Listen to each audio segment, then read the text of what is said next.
जल्दी से उगी देवा होई गइले देर।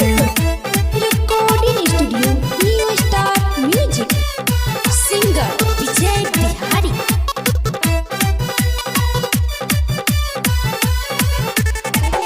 उगिए आदि तमल भैले भी न सरवा होई गइले अरघ के बेरा देर। उगिए सूरज देव भैले भी न सरवा होई गइले अरघ के बेरा देर।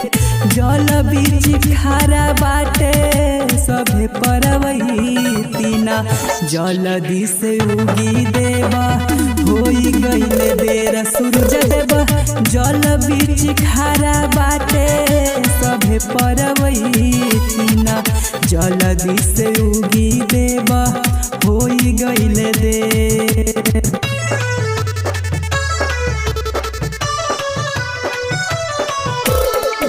जल्दी से उगी देवा होई गइले देर।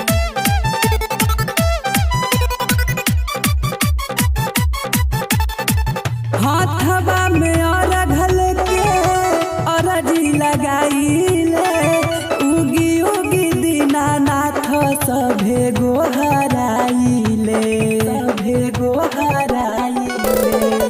हाथवा में अरघल के अरजी लगाइले उगी उगी दीनानाथ सभे गोहराइले। लाल लाल रूप सूरज देव जल्दी देखाई बाजी न पुकारे देव दुनु कल जोर।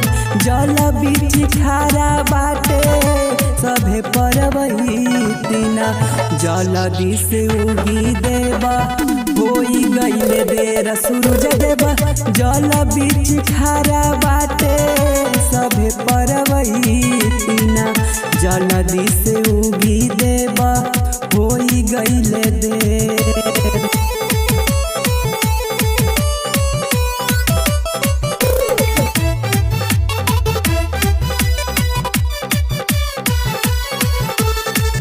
जल्दी से उगी देवा होई गइले देर। विजय बिहारी के दी दर्शन देखाई जी संजय लबेला कल जोड़ी देवे ठारी जी जोड़ी देवे ठारी जी। विजय बिहारी के दी दर्शन दिखाई जी संजय लबेला कल जोड़ी देवे ठारी जी। अन्हरा के आँख दिहलू कोढ़िया के काया बाझिन के पुत्र जब दिहलू देव। जल बीच खारा बाटे सभे परवई तीना जल्दी से उगी देवा होई गइले देर। सूरज देवा जल बीच खारा बाटे सभे परवई तीना जल्दी से उगी देवा होई गइले देर। उगिए आदि तमल भैले भी न सरवा होई गइले अरघ के बेरा देर। उगिए सूरज देव भैले भी न सरवा होई गइले अरघ के बेरा देर। जल बीच खारा बाटे सभे परवई तीना जल्दी से उगी देवा होई गइले देर। सूरज देवा जल बीच खारा बाटे सभे परवई तीना जल्दी से उगी देवा होई गइले देर।